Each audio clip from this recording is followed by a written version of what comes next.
In the 1990s, one of the most famous golfers was this man, Payne Stewart. And in sports term, if you're not familiar with golfing, he was kind of a champion. Not only did Payne Stewart have a lot of fans because of his play style, but his charisma and his sense of humor also made him very likable. So you could say in the US and the world, especially in the golf community, he was very well known and loved. When we get to June 1999, Payne Stewart has won his second US Open. And even though he's been playing golf professionally for more than 20 years, he's still at the top, even though he's 42 years old. Stewart would use his private jet to go all around the world, especially the US, so he could participate in all kinds of golf tournaments. Only a few weeks after winning the US Open, Payne Stewart decides to fly from Orlando to Dallas, Texas for a tournament. He takes 3 of his best buddies to go to Dallas with him. The private jet they board is a Learjet 35. And if you look at the resume of this private jet, it's very reliable and it's known as a very safe private jet. Anyways, Payne Stewart with his 3 buddies and a pilot and a co-pilot lift off from Orlando, Florida.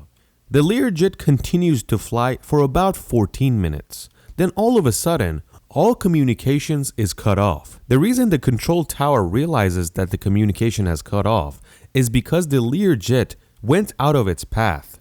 So instead of going through Dallas, it continued to go straight. This is why the control tower continuously tried to contact Payne Stewart's private jet, but they couldn't get the hold of him. This is why they immediately called off all the airplanes in the area to be careful, because there's an airplane going that way and we don't want a mid-air collision. While they're contacting every other aircraft in the area, they're also trying to contact the Learjet 35, but there's no luck. It seems like all the communication has stopped working. This is extremely worrisome because it's not only dangerous because of a mid-air collision, but they don't know where exactly the airplane is heading. What if it's going towards a crowded city with a lot of people and that's when it runs out of fuel and crashes there? So it's extremely dangerous. This is why the control tower contacts the US Air Force and they sent 2 F-16s into the air to find the jet and see what is happening. Basically, the pilot of the F-16 had to go next to the Learjet 35 to see what is happening. Is the pilot alive? Has it been hijacked? And it's very easy for the F-16 to catch up to an airplane like this. One of the F-16s only needs a few minutes until he gets next to the Learjet. He tells the control tower that the airplane is flying normally, both engines are working, and he doesn't see any other issues. But unfortunately, from the windows, he can't see a thing. And then the pilot of the F-16 notices something that makes his heart drop, because the airplane windows are all foggy. The pilot of the fighter jet knew from experience that when the inside of the airplane window gets foggy like this, that means it lost air pressure, and this is a big deal. In simple terms, that means there's no oxygen inside the airplane. And the reason the airplane continues to fly even though there is no pilot present is because it's on autopilot. So long story short, the pilot of the F-16 tells the control tower they're most likely passed out and this thing is just on autopilot. If you haven't experienced flying with aircrafts, you know when the cabin pressure is lost, the oxygen mask immediately drops and you have to put it on. And if you don't do it as soon as possible, you will pass out from a lack of oxygen. But the way it looks like it, the Learjet pilot, co-pilot, and the passengers did not use this mask. Maybe the cabin pressure was lost too soon and they didn't have the chance to use their oxygen mask. So basically, the Learjet just continues to fly like a ghost in the sky.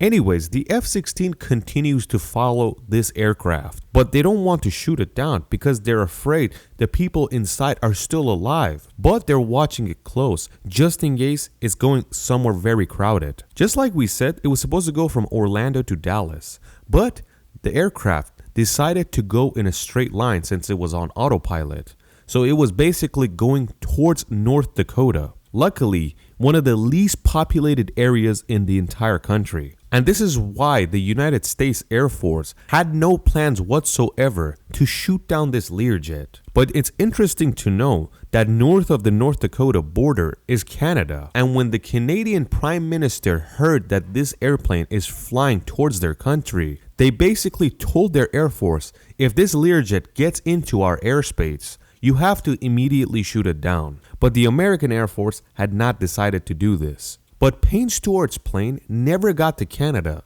It didn't even get to North Dakota. It ran out of fuel over the state of South Dakota. The entire time, the F-16 was following the Learjet, and it literally saw this thing lose fuel and start to descend. He basically told the control tower that it's descending, and since there was no one controlling it, the plane started to spin around. The F-16 followed the Learjet all the way down until it got to a patch of clouds, and it could no longer see the plane. But after waiting for the airplane to pass through, the F-16 went through the cloud. The F-16 pilots saw a big crash and some flames.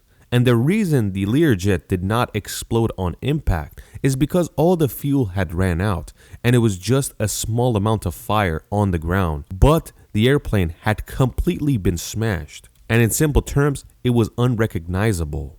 Of course, there's terrible news from a crash like this, but the good news was that there was no one in sight. The closest building to this crash landing was about a mile away. But anyways, the Learjet had been completely smashed into pieces where it was unrecognizable.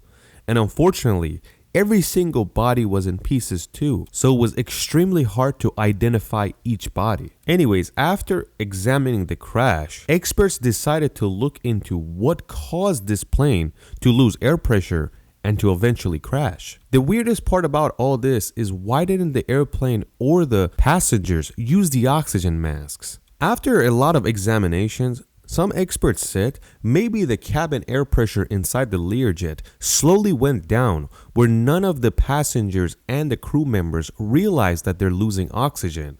And one by one, they slowly passed out from a lack of oxygen. So basically, they didn't know they lost cabin air pressure because it went down so slowly. Usually when it goes down instantly, that's when the oxygen masks drop and you can put them on before you pass out. But not in this case. But they did come to a conclusion that every 6 person inside the Learjet had already been passed out and they were most likely dead from a lack of oxygen before they hit the ground.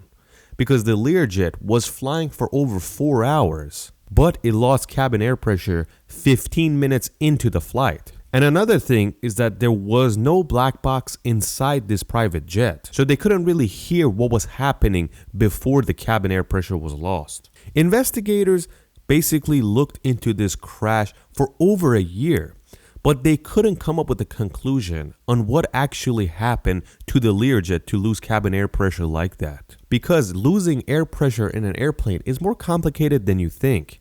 There could be multiple reasons for this to happen. It could be the crew, it could be the people that maintain the aircraft, it could be the quality of the body. There are many things, so they could never come up with a conclusion on what actually happened.